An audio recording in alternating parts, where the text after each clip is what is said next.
let me go ahead and start the recording. Yeah, recording has been started.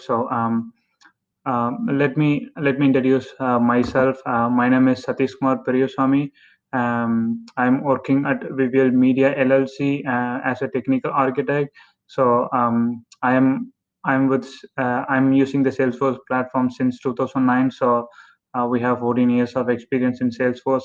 Before that, I was a Microsoft SharePoint developer and also a Microsoft .NET developer. So I'm running this Dayton Salesforce user group last 4 years. So we have been did a lot of sessions here, and then we have helped a lot of newbies and then new business and then existing business users with their queries. So we are going to help a lot of things in upcoming days and then upcoming meetings. So if you guys have any questions, feel free to ping me in my Twitter so that I can help you guys, and even uh, you can chat through our data and user group chatter group as well. Okay, so today we are going to talk about Apex Best Practices Intermediate. So our friend Raghupati Vel, he's going to talk about a little deep, and then it's going to help you guys to understand what are the topics we are going to cover on the intermediate, and then how it's going to help you in the future. Okay. So now I'm going to turn over to Raghupati Vel. So Raghu, please go ahead and share your screen.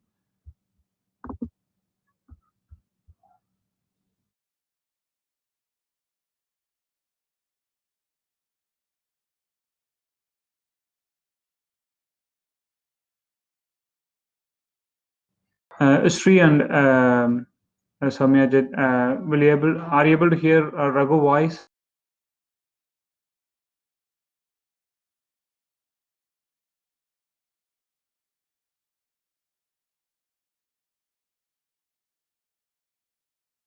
Like they're not hear your voice. Okay. Yeah, but I'm not able to unmute. Can you check your laptop is muted or not?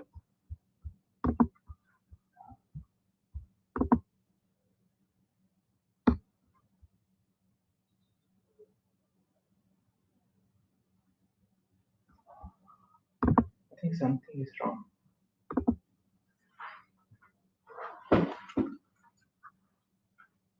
I'm hearing my voice.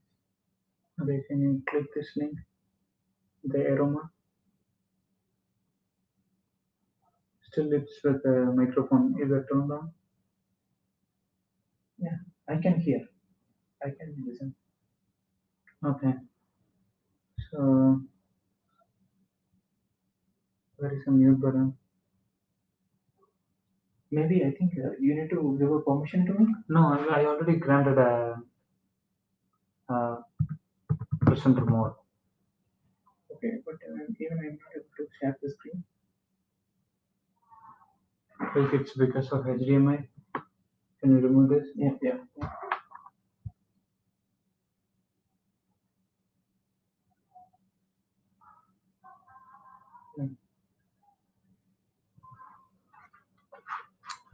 Okay, so I'm going to remove you and then add back. Sure. So I made you as a host. Can you try now?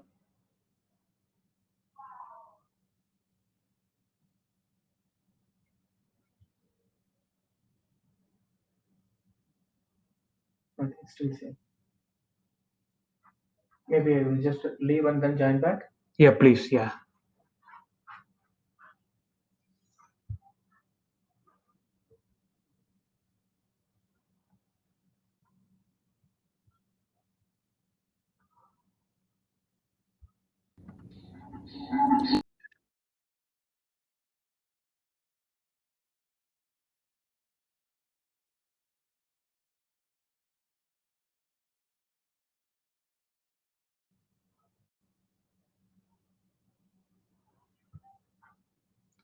So hi everyone. So I think there are a few new folk joined, Gautam, Aicha, and then Rutika Patel. So thank you so much for joining the call. So today we are going to talk about Apex best practices intermediate. So if you are not joined the previous call, so we have everything recorded and then it's available in a YouTube. So you can find it on the YouTube link. Um, if not, I will ping the link in the chat window so that you can go and refer it.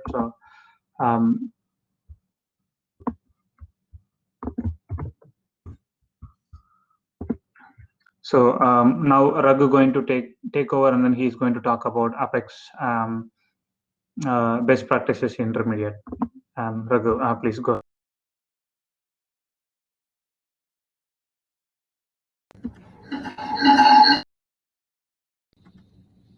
Sure. Thank you, Satish. உங்களுக்கு mute பண்ணேன் அது ஏதோ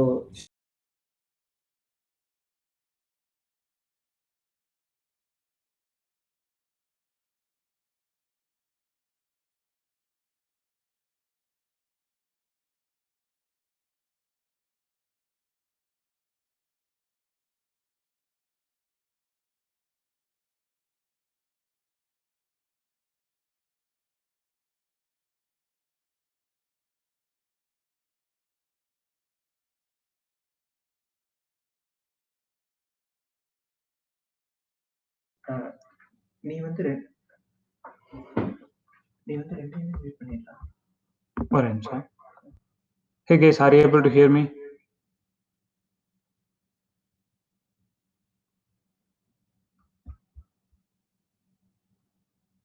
Okay, so yeah, so looks like now everyone able to hear me. So Raghu, can you unmute and say hello? Hello. என்ன பண்ணிருக்கேன், நீ என்ன headset போடுறா size, இல்லாட்டி நீ வந்து ஸ்பீக்கர் இது பண்ணிக்கோ. So Raghu going to take over, and then he's going to talk about the best practices. Okay, Raghu, go ahead. Okay. Thank you, Satish. Guys, I think you are able to hear me well, and if not, then please write. Okay, perfect. Okay, let me start presenting.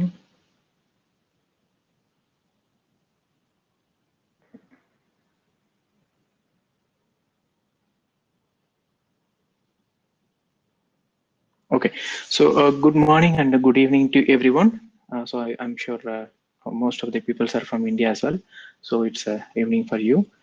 Okay, so today we are going to talk about Apex best practices part 2, which we are going to cover the intermediate.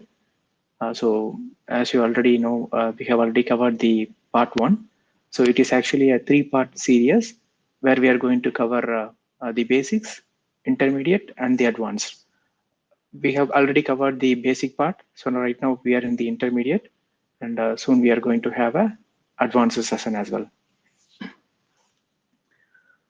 So yeah, let's get started. Yeah, my name is Raghupati Veltangavel, and you can call me as Raghu if at all you wanted to talk with me. And so I'm a ATEX certified Salesforce developer, and I'm currently working as a lead developer in VBL. So I'm based out of Dayton, Ohio. And yeah, so here is our agenda, whatever we are going to cover, right? So it's a snapshot of the quick overview. So introduction we have already covered, that's fine. Targeted audiences, as usually I have in my slide. So I'm going to have the targeted audience, and what you get out of our after following all these best practices, what you're going to get. That's what it's going to be matter. And the basics which we have already covered, and intermediate, that is what we are going to focus on this particular session. In that we are going to cover Apex best practices, Apex trigger, and the test classes, and the SOQL as well.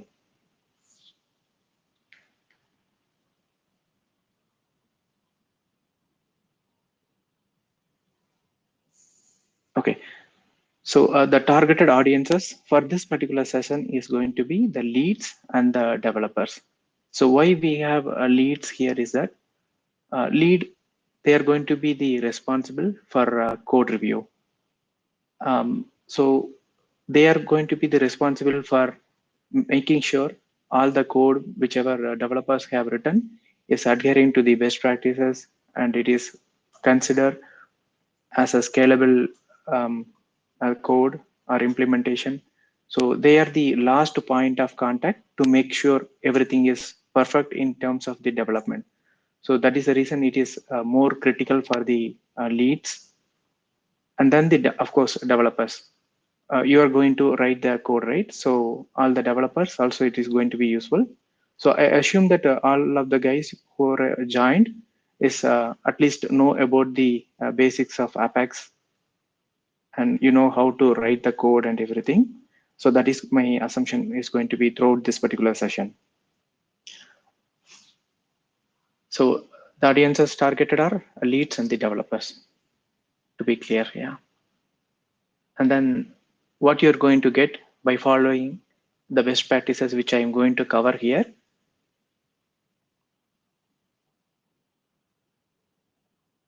All the first four abilities we have already covered in the basic part. So if you follow the basics, then you will be able to achieve all the 4 points: consistency, improve readability, increases predictability, and the maintainability.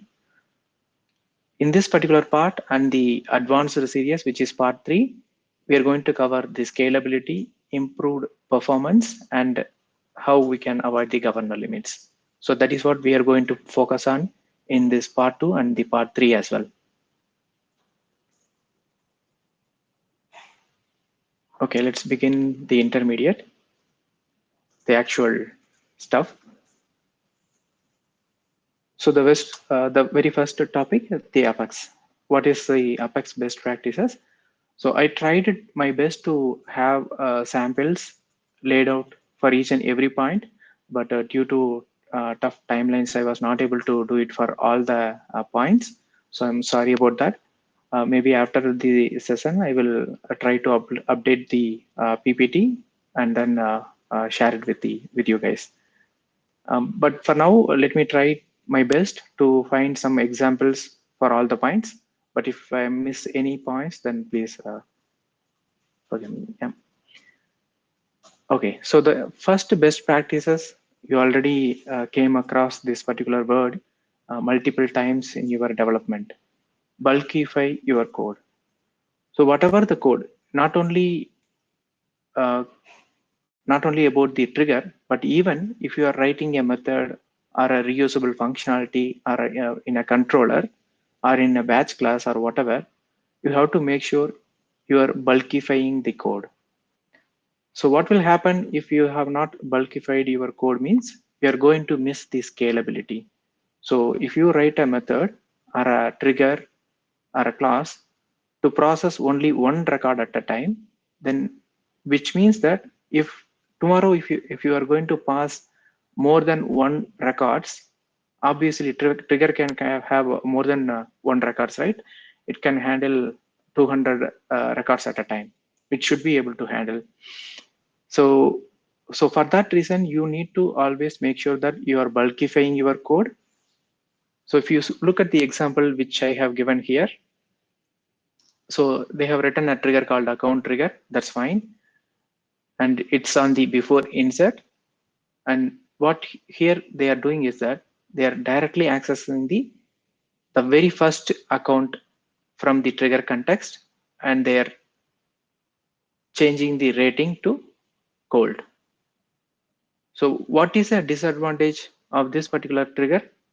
As you can see, even if there are 10 accounts or 100 accounts or 200 accounts, you're only populating the rating for the account which is in the 0th position. For all the other records, you're not changing anything. You're not updating the rating. So it is not going to work correctly, right? So this is a simple example for bulkification. So how you can bulkify this particular code? You can see in the right side. So the same trigger. So I have used a for loop, and I'm iterating all the trigger new context variables, and I'm updating all the rating for all the accounts in that context. So it is as simple as that. We just need to make sure properly use the for loop iterations to bulkify a particular trigger or a code. You have to be just careful, that's it. So whenever you are writing a code, make sure you are bulkifying the code. So that's the most important in Salesforce. And moving on to the next one, avoid SOQL queries inside for loops. And then avoid DML statements inside the for loops. So there are reasons why we should not have SOQL or DML statements inside the for loops. If you have a SOQL query or a DML statement inside a for loop, what is going to happen? Why they are saying that we should not do that? You can ask this question, right? And you can try to answer yourself why you should not have it. So I'm going to show a simple example why you should not. So the same account trigger, please follow me throughout this session and also when I walk through the code as well. So here we have a for loop. We are basically iterating the trigger.new context. Okay, that is fine. We assume that there are 100 accounts, or in the first scenario, let us assume that only one account is getting passed in this trigger context. Okay, now the trigger.new is going to have only one account. So this for loop is also will be executed one time. And here you are checking the rating. If the rating is changed, then you're doing something. So basically inside the account iterator, you are checking some if condition, and if it meets, then you have a SOQL query. What it do is, it is trying to fetch all the contacts for that particular account with some where clauses. Let us come to that later. And then it is iterating all the contacts, whatever you have queried in the above statement. And it is checking whether the rating is cold, means account rating is cold, then it is setting the rating status of the contact, associated contact, to 0. If the rating is something else, it is hot or warm, then we are setting the rating status as 1. And then we are also updating the list of contacts here. What all are the problems you see in this particular code?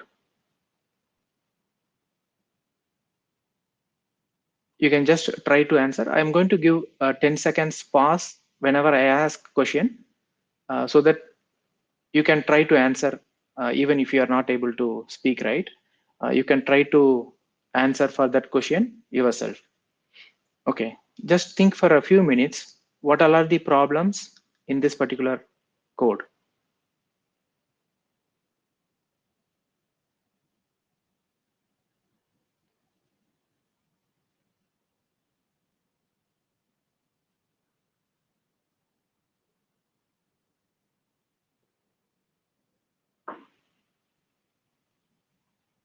Okay, so now I'm going to answer for this question and check whether whatever you have assumed is correct or not. Okay, so the very first problem, what I can see here is that there is an SOQL query which is inside the for loop. And then the second problem, there is a DML statement again which is in the for loop. So these two are the important problem I can see in this particular code. And there are few other things, we'll come to that later. Why it is a problem? So in our example, only one account is going to enter in this particular account trigger. But imagine if there are 100 records is being updated from a data loader, or 200 records, account records are being updated from any external system using SOAP request or REST request or even bulk API. So in that scenarios, there will be 100 or 200 accounts which will be in this trigger.new context. If 200 accounts are in this particular trigger.new context, then this for loop is going to execute 200 times. If 200 times it is going to execute, then which means that 200 times this SOQL query is also going to be executed. And then the same goes to the DML statement as well. Unfortunately, in the Salesforce world, we have a lot of governor limits in place. If you write a trigger in this particular format, then you are going to get a governor limit error, because in a single trigger context or in a single context, you will be able to have only 100 SOQL statements and then 150 DML statements. If you exceed that limit, then you are going to get an error, which you cannot handle also. So that's definitely not a best practices, right? So that is the reason we need to avoid this kind of situation. So if the 200 account records are going to come, then 200 times this SOQL query is going to execute. It is way higher than the 100 limit what we have in Salesforce. So for that reason, you should definitely avoid having any SOQL queries or DML statements within the for loop. Okay, this is simple and straightforward. But there are situations where we make a function call, and then within that function call, within that method, we may have used the SOQL query or DML statement. And finally, few developers may have called that particular function from inside a for loop or a while loop. That is another scenario. You should avoid that kind of cases as well, because anyway, end of the day, that function call is within the for loop. So that function call is going to be made for 100 or 200 times based on the list of records we are going to hit, which means that there also we are going to exceed the limitations. So for that reason, we should be avoiding, we should consider all the aspects. It's not only direct, but we should also consider the indirect aspect. So that is what matters here. Yeah. Now I think it's clear why we should not have the SOQL and the DML. Let us move on to the next one. Avoid hard coding IDs. There are many reasons why we are saying this, why we should avoid the hard coding the IDs. Very first reason is that by looking at the ID, you will not be able to understand or realize anything. You cannot read that also. In this example, see here, I have used the record type ID condition check. Are you able to understand what record type ID I'm using here? Unless you have a comment stating here that this ID, 18-digit ID, means this particular record type, then there is no way to identify. That is one problem. And what other problem we have is that when you do a development, for sure you're going to do the development in the development environment or a sandbox. Typically in Salesforce development, right? So we'll be having 3 or 4 different environments, which is in the hierarchical, right? So sandbox production environment is going to be always in the top, and under the production, this first high level sandbox is going to be the user acceptance testing. You can call it as UAT. And then under that, we will be having a sandbox called SIT, system integration testing. And then under that, you will be having n number of development sandboxes. Each and every developer will have their own developer sandboxes for developing for their particular requirement. So, which means that you are going to do the development in the development sandbox, which is in the third level, or in some scenarios, it is going to be in the fourth level. You're developing there. You're creating a new record type. You have completed the development and you have hard coded the ID as well. Now, when you deploy this particular code into higher sandbox environment, in this case, SIT, and then SIT to UAT to UAT or UAT to production, it is not guaranteed that the record type ID is going to be the same. When you create a new record type in SIT or in UAT or in production, it is going to have a totally different 18-digit ID, which means that your code is not going to work unless you update it explicitly. So it is definitely not a best practice. So we should avoid that as well. So instead of that, we can have a record type name. You can have that record type name directly have in the query. So there are a number of ways to avoid that. So just simply the point is that try avoiding hard coding the IDs of anything. It can be an object, it can be a record type, it can be a field or whatever, or even it can be a record.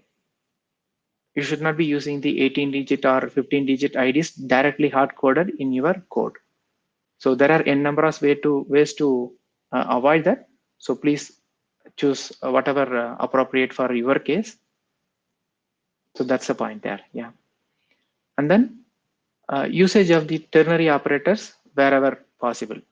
So it's not always possible that using the ternary operator, but wherever it is applicable, you can use the ternary operator. There are few advantages.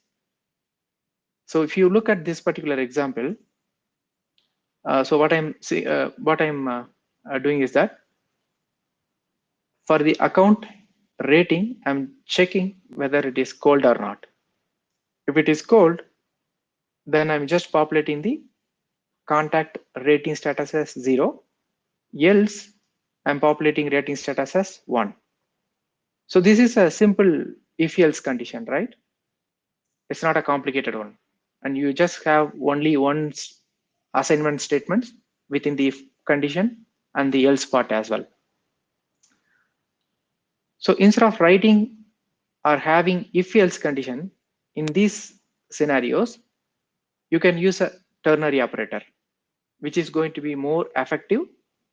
The one advantage is that it is going to reduce the number of lines. So as you can see here, you have 1, 2, 3, 4, 5, 6. 6 lines for this particular assignment. But if you use a ternary operator, then it will become one statement rather than 6 lines. So I'm going to show you how we are doing that. Okay, and that is one of the advantage. And the second advantage is that whatever the code you're writing, you have to cover that code by writing test class. Correct, right?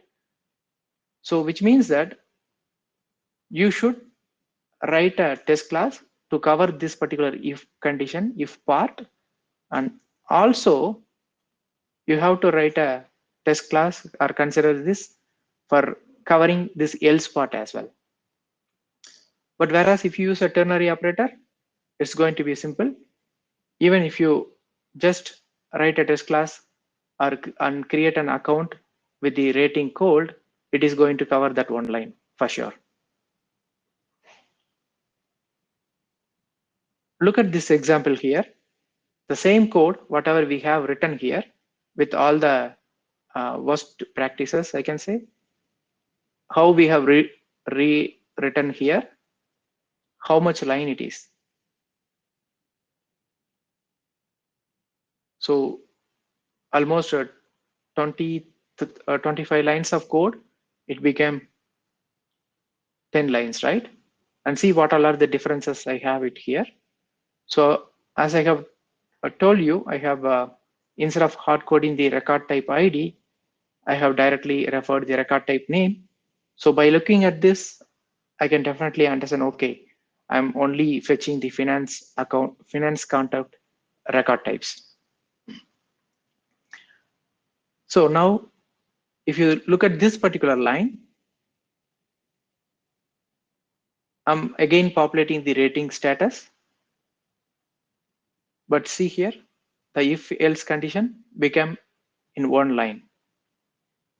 If the account rating is cold, then I'm passing 0, else I'm passing 1. So the 6 lines become 1 line. The number of lines got reduced, and also it is easy for me to cover from my test class.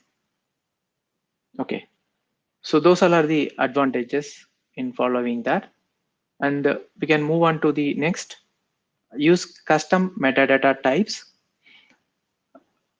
Okay, so one of the main advantage we have in the custom metadata type is that when you refresh or clone a sandbox from production, regardless of the sandbox type, the custom metadata types is going to be retained, which means that even if you create a developer or developer pro sandboxes, all the data which you have entered in the custom metadata type is going to be retained in your newly created developer sandbox as well.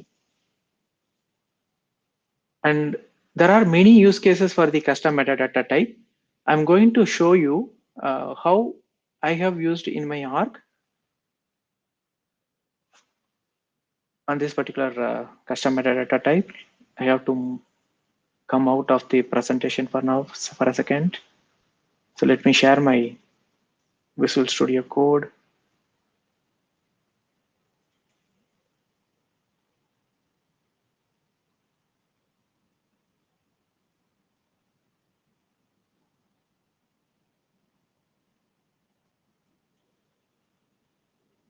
And I'm also going to share my org.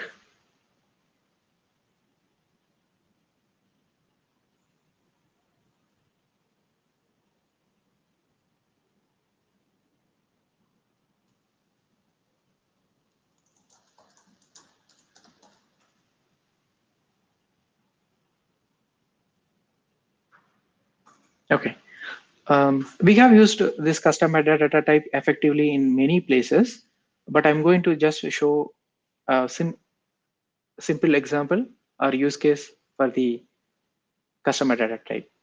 Okay, as you can see here, I have created a custom history tracking custom metadata type. So what I have configured in this is that basically it is having three fields: custom history tracking name, and then the fields, and whether it is active or not. So how I have used this particular functionality is that, as you all know, we have some limitation in tracking field history on a particular object. So if you take account object, you will be able to track only for the 25 fields. You cannot track more than 25 fields because it is the restriction from Salesforce, right?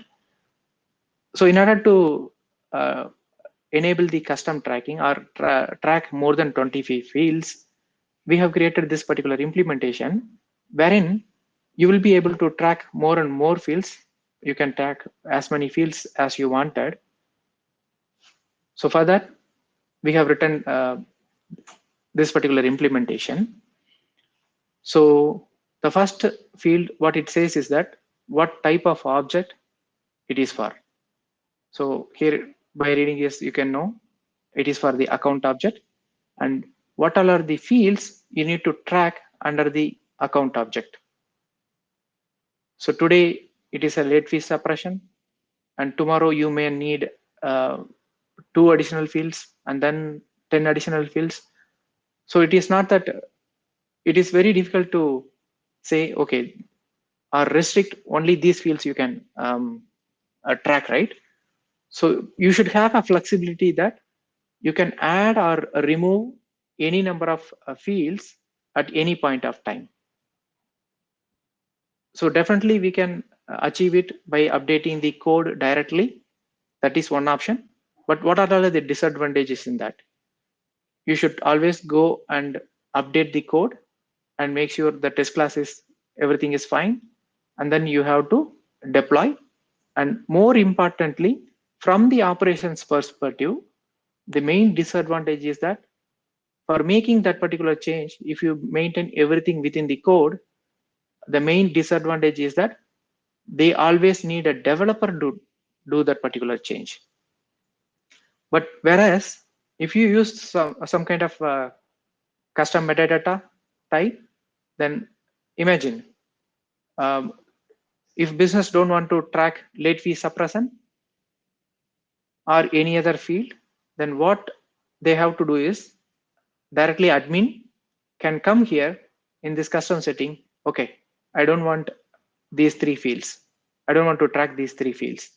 And I wanted to add 3 or 4 or 5 other fields. Then it is as simple as that. They can just come here and click on the edit, and they can just add or update the fields whatever they wanted. Beauty is that you don't need to deploy anything. You can do directly this change in the production as well. Admin can make these changes in any environment as and when they wanted. Correct, right? So that's the more important thing. So in order to make sure you're effectively using these custom settings, custom metadata type, you need to consider or carefully design your business logic class. Let me quickly show custom history tracking.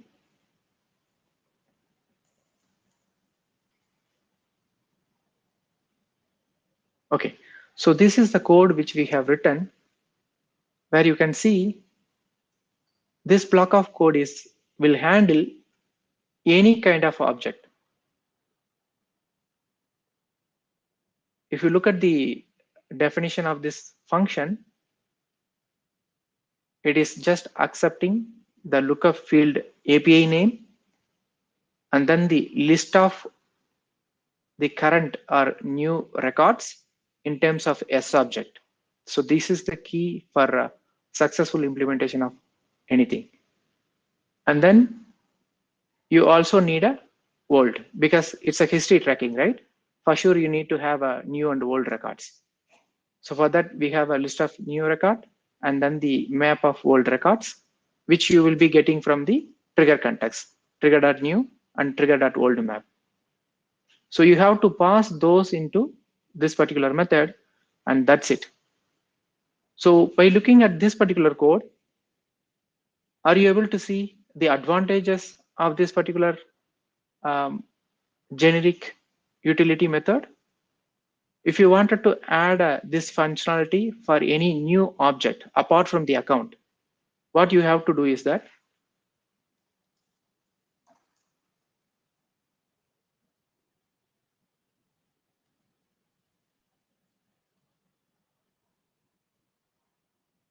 it is as simple as this one particular line. That's it. You don't need to do anything else in your account or contact or opportunity trigger. So it looks like they were not able to see your screen. Okay. Can you stop and reset it? Because it's hang. Okay. Yeah. So what's happening is you're changing the screen, right? Uh-huh. So it's overlapping. Okay. So it's coming top of that. If you move the mouse, then it's erasing. Okay. Okay. So Maybe some kind of internet issues, maybe.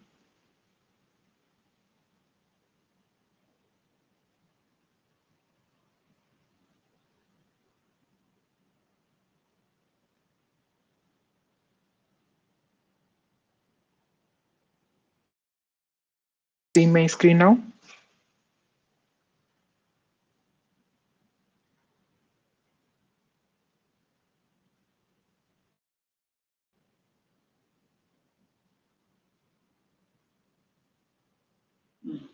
Screen 2. many of them say yes. Okay. So we can go and start again. Okay. So yes. Is it okay? Um, Whether they lost the screen sharing long back itself, Yeah, I think because I was showing a lot of things. Yeah, so I think you have to go back. Go back. I think 4 minutes ago. 4 minutes ago. Yes. So when we were talking about the custom history tracking, Uh-huh. I think that's right. Okay, okay. Okay, no problem. I'll just go back.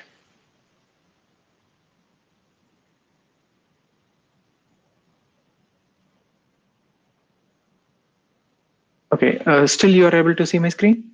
Yes. You're able to see my Chrome. Salesforce R.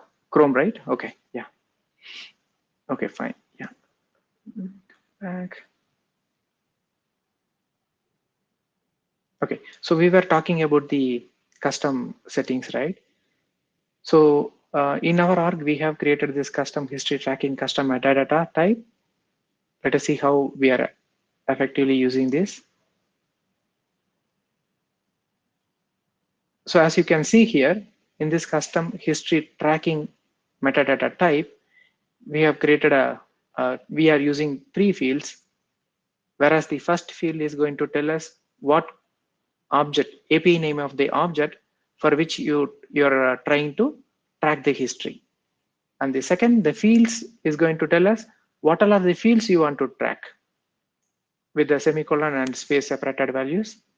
And then the last column, whether it is active or inactive.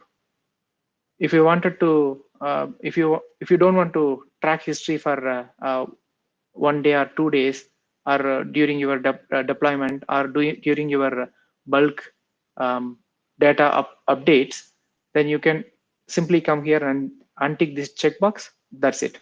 It is not going to track the history for all these fields until you enable this back. Okay, now let us see how we are using this. So let me open the Visual Studio Code. I hope still you are able to see my screen.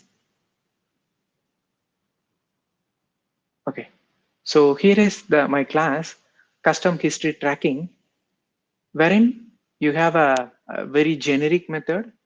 Generic means it can accept any type of object. It will not only look for account or contact or opportunity. It can accept any object as an input parameter. So since it is written in a generic way, today I'm tracking for account. But what will happen if I wanted to add or track additional fields for opportunity and contact object? I have to simply go to my custom metadata type.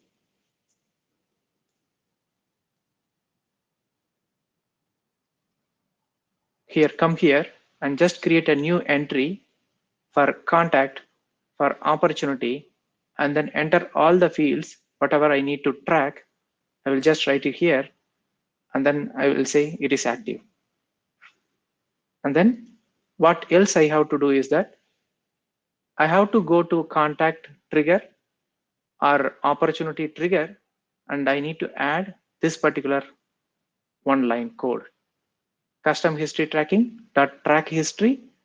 I just need to pass the lookup API name and then pass the trigger.new context and trigger.old map context. That's it. I don't need to make any other change at all, because for this particular object, what all are the fields I need to track, it is already configured in the custom metadata type. And now, as soon as you write this particular 1 line of code in your contact or opportunity trigger, it is going to call this generic method wherein we are receiving SObject as the input parameters for both list of new record and the map of old records, and we are passing here and creating a record in the custom history, which is a custom object. So it is all depend on us how we are going to define our system and how we are going to solution for a particular problem, how effectively we are going to use the custom metadata type. So you have to think of all this aspect. If you write a code today, how you will be able to effectively use it or reuse the same code from all different places. So that's a one thinking you should always have whenever you are implementing or writing a new code. So that's the core idea. And if you think in that perspective, then you will also think, okay, how effectively we can use the custom metadata in my implementation for my requirement. So all these things you will be able to get it. Okay, so now let us move back to the presentation.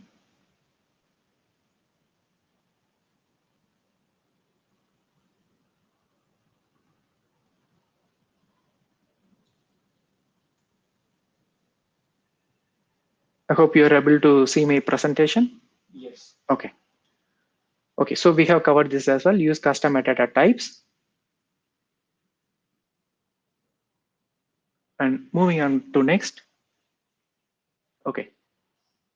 So when we write a SOQL query, there are different ways we can capture the results. We can capture the results into list, or we can capture that result into map as well. So based on your scenario and use case, it is always best to use the map, because in most of the cases, you will need the ID of the results for effectively retrieving one particular record from the map. So it is always best to use the map collection for queries rather than using the list and then iterating that list and then again forming a map based on that. So instead of doing that, you can directly write a SOQL query, which is shown in this particular example, to directly create a map from your SOQL query. And if you look at the second one, use a relationship to reduce SOQL queries. So in this example, you can see that I'm basically returning or fetching data from the contact object, but wherein I have also used retrieving a field from the account. Yes, you can see here name and the rating. And also I'm fetching the cases associated with this particular contact, which is still open. So what I have done here is that from the contact, I have traversed all the way up to the account, which is higher in the hierarchy. And also I tried to fetch the child object cases, open cases for this particular account. So from the middle, you will be able to travel to the top as well as to the bottom. So now since I have done this, I don't need to query separately against account of this contact to fetch the name and the rating. And I don't need to again write a separate SOQL query to just fetch the cases for that particular contact. So instead of 3 different SOQL queries, I have used or retrieved the data in this one SOQL query itself. But remember that even though I'm saying it is a one SOQL query, it is not one SOQL. In the backend, Salesforce is going to consider this as a 2 different SOQL. It is because I have used the subquery. Each and every subquery is also considered as a one different SOQL, even though it is contained in another SOQL statement. But definitely for traversing up, you can have whatever the fields you wanted to have. It is going to be considered as a one SOQL only. But there are a lot of other advantages in doing this. So please make sure to use the map collection and also relationship queries to reduce the number of SOQL queries. Yeah. And then moving on to the next, querying large data sets. So there are situations you wanted to retrieve many records, more than 50,000 records at some time. So in those cases, it is always better to use the SOQL for loops. I'll show you a few examples of that.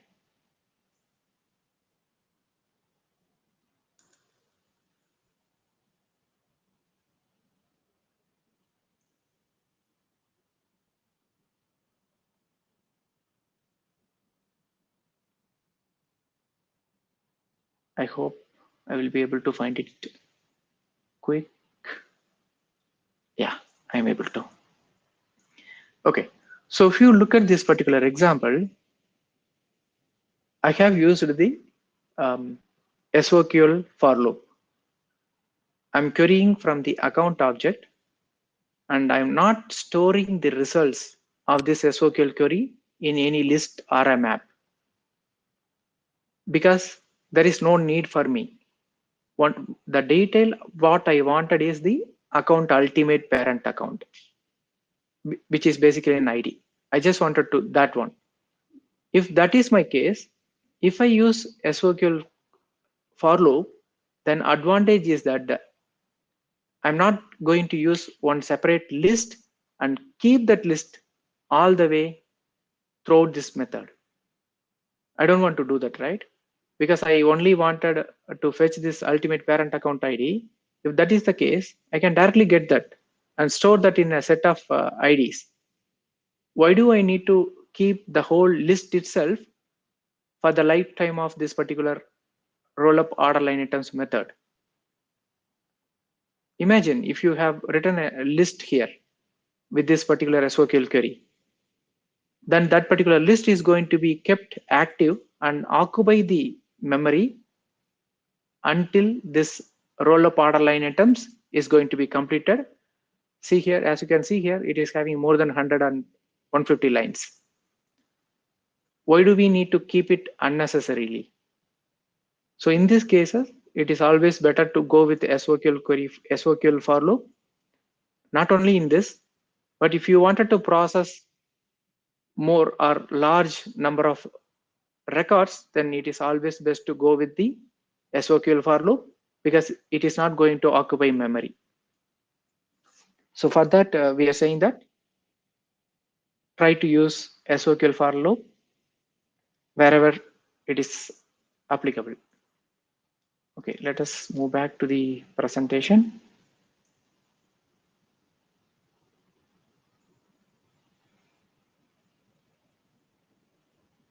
And then catch and handle the exceptions. So while I'm reviewing the code, most of the developers, they used to have a try catch without fail. But within that catch block, they will not be doing anything for that particular exception type. So as you know, we have multiple exception types.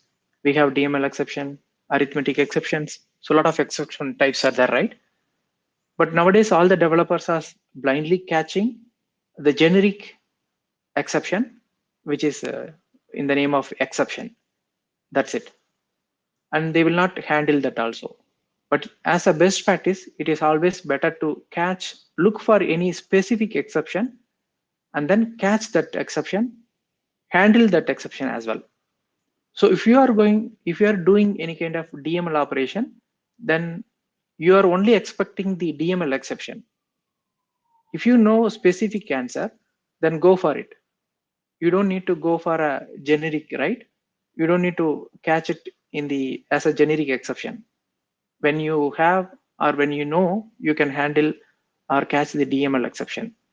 So if you know specific exception which you are expecting in that particular block of code, then go for it. If you are doing any arithmetic operations and you expect any kind of exception, then go for the arithmetic exception. Don't go for the generic exception. So that's one of the best practice. And then always think about the governor limits. So when you write a code, you have to be aware of all the governor limits we have. For example, the basic governor limits, like in a single transaction, you will be able to have only 100 SOQL queries. 150 DML statements. You can only do a DML for 10,000 records, and you can only retrieve 50,000 rows, and you can only have 10 future method calls.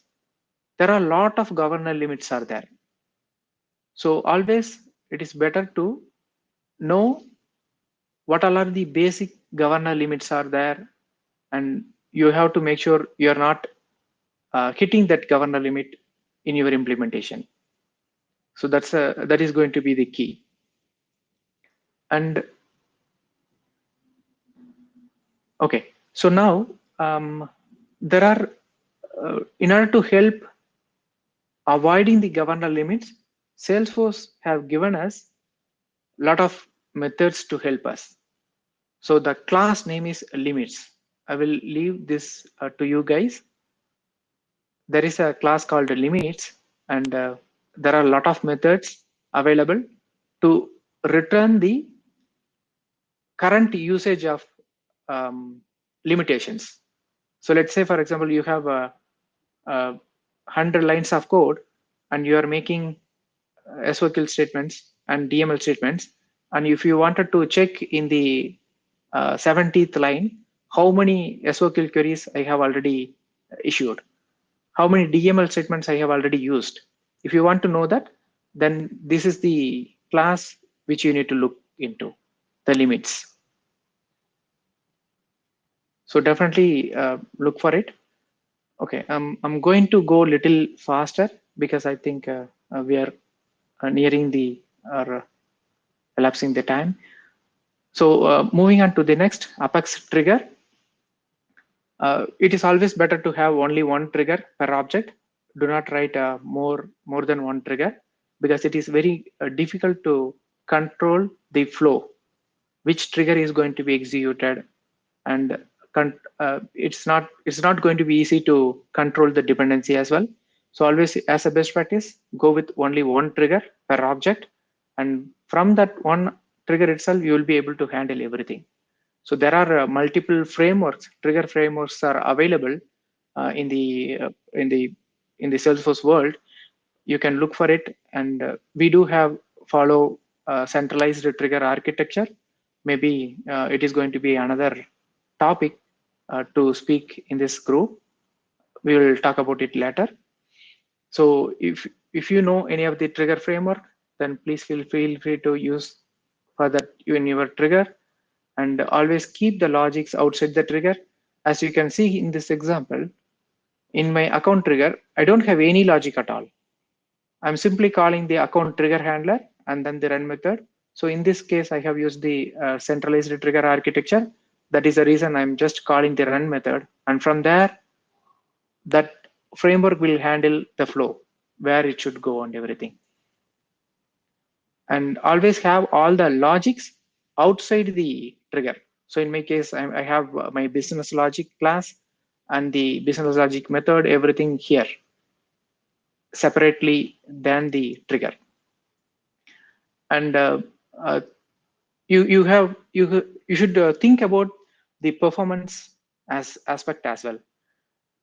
Since a trigger is going to fire whenever you do DML operation, it is critical. If you do something wrong in your trigger, which is going to affect the performance, then it is going to affect throughout the UI. Business will feel, or business could see that slowness in their action from the UI as well. So it is very, very important that make sure to think about the performance aspect as well. If you don't need to, let's say, for example, from the account object, if you are explicitly updating the contacts associated with that account, and you know that you don't need to execute the contact trigger, then skip the trigger, contact trigger. So those are the few important things which you can consider when we talk about the performance. And definitely you have to think about the recursion scenarios as well. So you can control the recursion scenarios by using the static variable. That's a standard practice, right? But there are trigger framework which will help you to control the recursion as well. So please think about that as well. And then moving on to the test class, always aim to score high, because everyone wants to have good score or get good marks in their exams, right? So it is also going to be the same case here. Try to achieve 90 to 95% of the code coverage, but in a meaningful way. We should not write a trigger or a test class to just cover the your actual code. It should have some meaningful. It should be written in a meaningful way. So that's what I'm highlighting there. And then you have to test with both valid and invalid inputs, so that you can cover both positive and negative use cases and scenarios, and use the system.asset methods. There are multiple asset methods are available, asset equals, asset not equals. So try to use them appropriately, and whenever it is needed, use the run as to test from that particular user perspective. You may have written a code specifically for some kind of profiles. If you have done that, then you have to make sure create a test user who is in that particular profile, and then you have to use the run as to run that particular test class from that user context. And then also use the test setup methods, which is going to give a lot of benefits in terms of the governor limits. Again, basically all the test data which you need to create is going to be under the test setup method. And then test.start test and stop test, we have to use it appropriately. Don't use this start test and stop test method for the namesake. There is a meaningful way of use for each and every thing we have in Salesforce.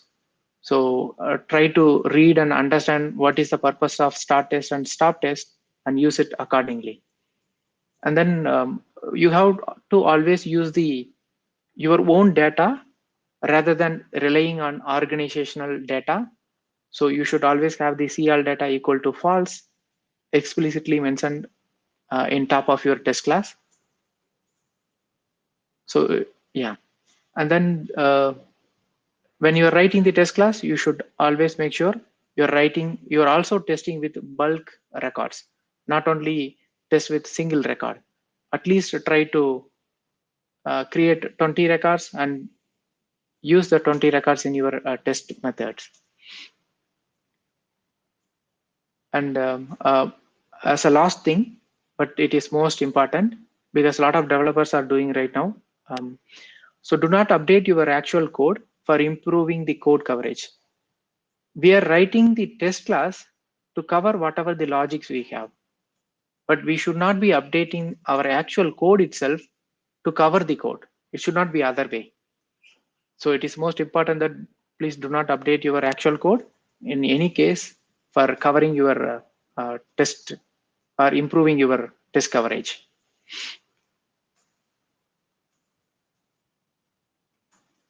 And then moving on to the last part, SOQL queries. I'm going to just run through it very quickly.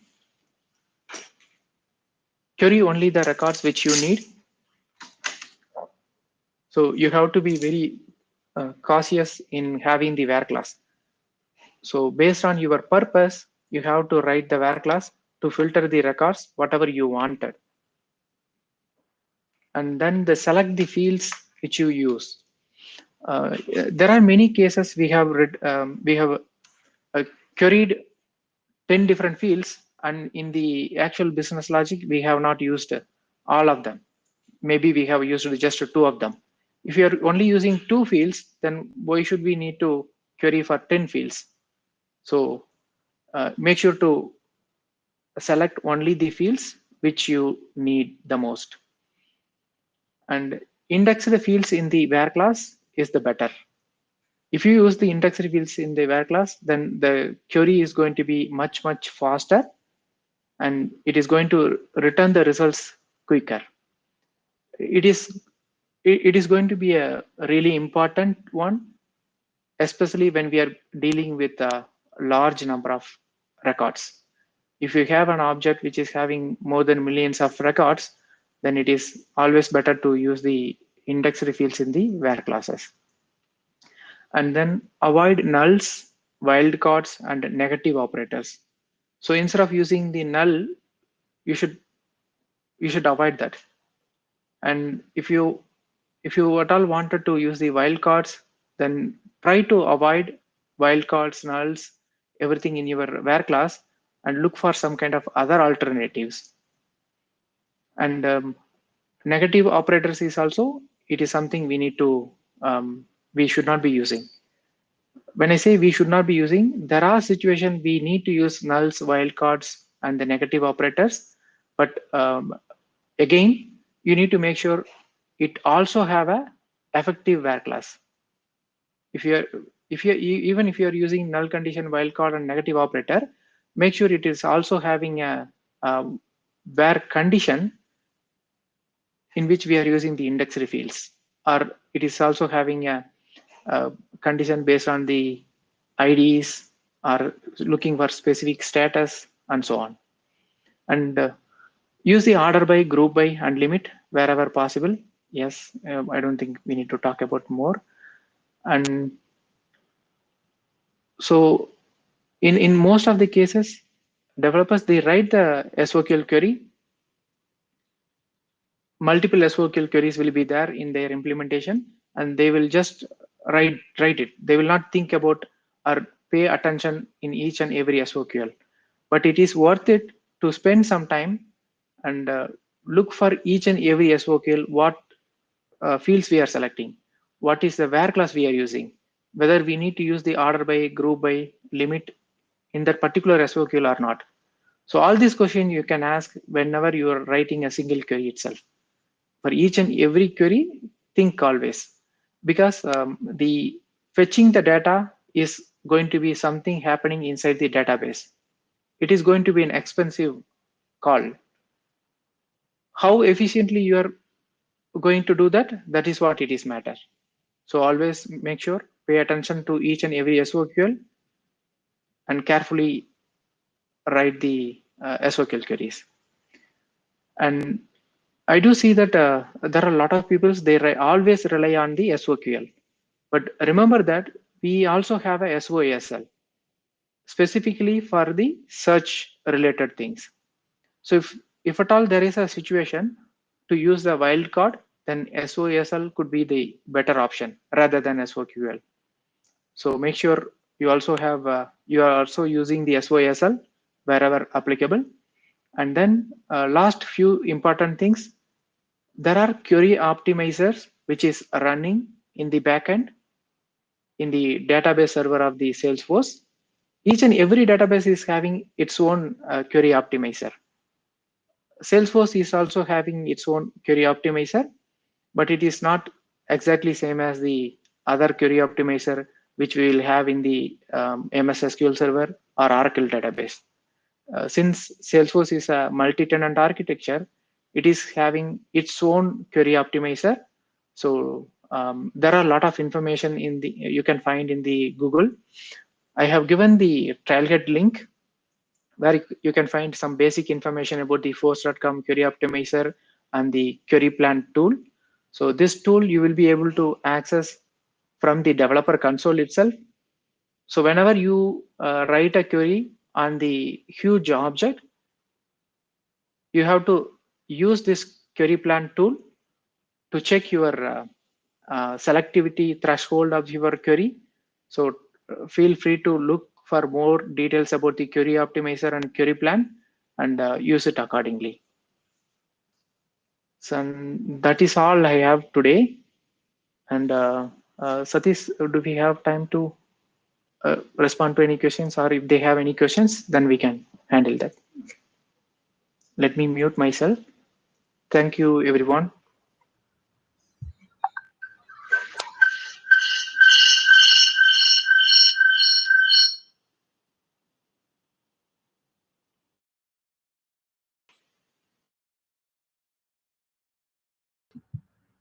Thank you, Raghu. There is one question that came from Rutika. I just responded in the chat. so she's good on that. So Okay. so I think we went a little over, so we took extra 15 minutes. So thank you so much for joining the today's session, and then thank you so much, Raghu. Okay, there is one more question. Could you please explain when use the custom settings and custom metadata? Okay, so that's depending on the use case, right? The custom settings have a lot of flexibility. Like if you want to do some kind of DML operation, like get the data and then update the data, then you can go for a custom settings. Custom metadata type, it's a read only. So you can keep the data in there and then you can utilize it. But there is a plus and minus. Custom settings, whatever you have uh, for example, when you want to deploy the custom settings through the production, you have to manually upload the data into the production. But custom metadata type is not like that. So the record also deployed along with your deployment. So that is an advantage. So that's based on your use case. Okay, so custom settings, custom metadata type, it's a kind of same kind of platform, but it has a different plus and minus.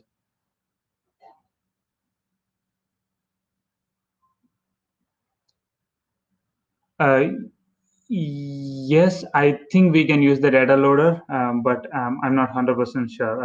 I think we have to check on that.